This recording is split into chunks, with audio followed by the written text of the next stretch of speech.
Hello and welcome. Today, I thought it'd be a good idea to talk about how we can support our kids with maths because I think a lot of us fear maths. In our mind, it's something that we hated at school, it was something that we were no good at.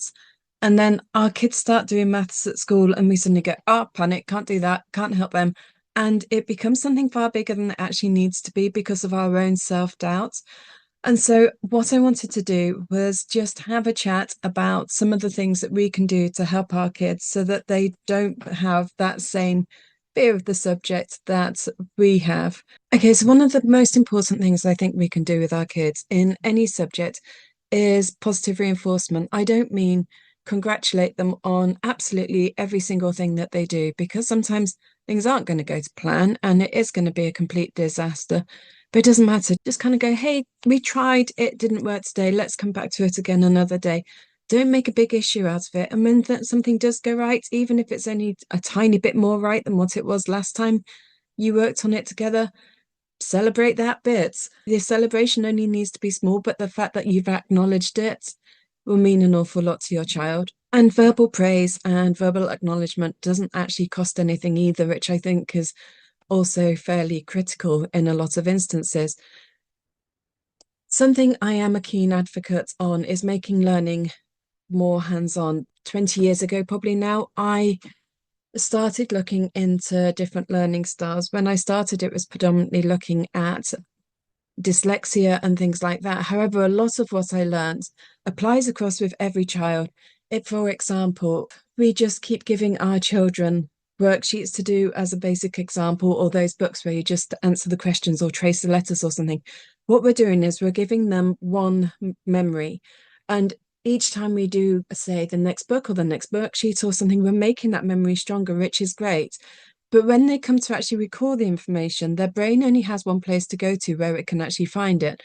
So, what I would suggest, and you've probably heard me say this before, is instead of just using one thing to help your child learn, use a wide range of activities. You might play board games, you might make phonics or letters out of Play-Doh, or you might write them in the sand or in Gloop or something. Be creative with it. And the more creative you can be and the more resources you use, the more colors you use, the more likely it is that your child's going to remember the information. So when they need to recall it, the more likely it is that they'll actually find that information hidden inside their heads. So, and the other thing is, not only is it a more effective way of learning by making it creative, it also helps our children to relax. And the more relaxed they are, the more likely they are to actually be in the right frame of mind to actually take on some of the information that you're feeding them. If it's fun, it's almost also more likely to build quality time together. And if you make it fun, they're more likely to want to participate. The more they participate, the better they get. The better they get, the more confident they become. The more confident they become, the more willing they are to have a go. And it becomes this positive spiral of success. And so it becomes a far more positive experience for everyone.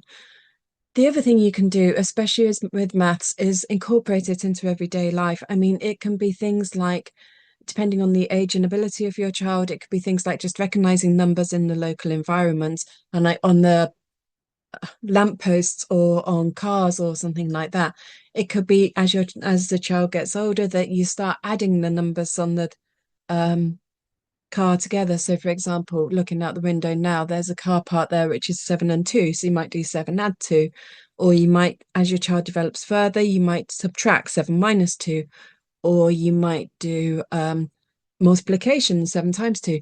So you can start to use numbers like that, especially if, for example, when my lot were young, we used to have to drive. The local primary school was about 3 miles from where we lived, so we had to drive.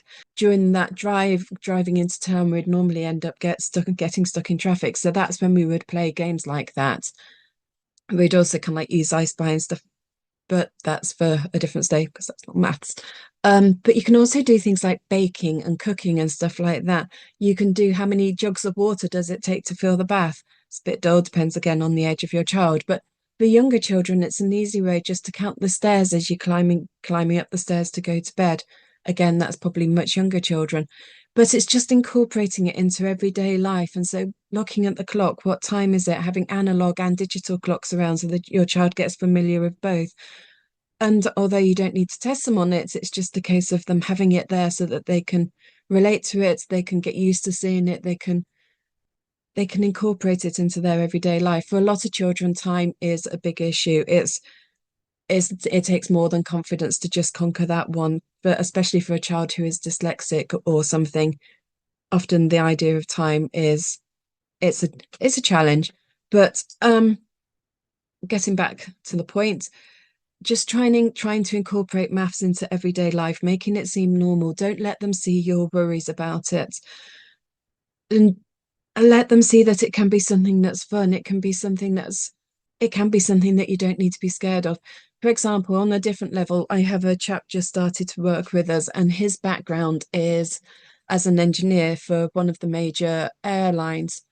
And he's been tutoring for a few years, and he said that when he comes to teach children Pythagoras, which is kind of like calculating the sides of a right angle, the length of the sides of a right angle triangle, what he'll do is he'll get them to make bridges, and then they'll generally out of cardboard and tape and stuff like that, and they'll generally find that the strongest bridges are the ones which have a triangle for the structure that holds it together. So once they can see the use of triangles, then they can actually accept the fact that why this is important to learn such things, because otherwise sometimes in maths it can seem a bit abstract. Sometimes I've written emails. We do a weekly email. Let me know if you're interested. The message me at info@clarajamestutoring.co.uk.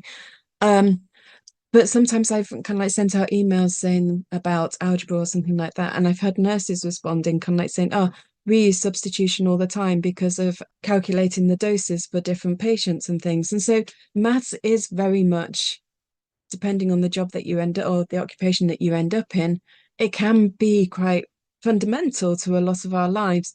So start making it enjoyable from a very young age. Introduce it naturally in everyday life. Use multiple different resources to introduce it, to make it fun, to make it creative, to make it easier to remember. I hope this has been helpful. Hopefully it wasn't just waffle. Over at the Clara James Approach, we have a range of resources on maths and English, from times tables to phonics, from adding decimals to homophones. And the idea behind the approach was that it would give not just resources for parents, but also a hub where if you had any questions or anything, you could come to ask questions, and you could ask anything about supporting your child with maths and English.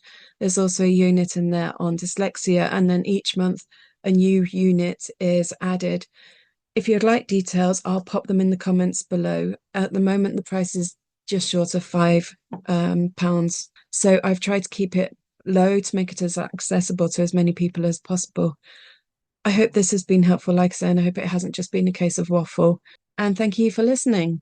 Thank you, and enjoy the rest of your day.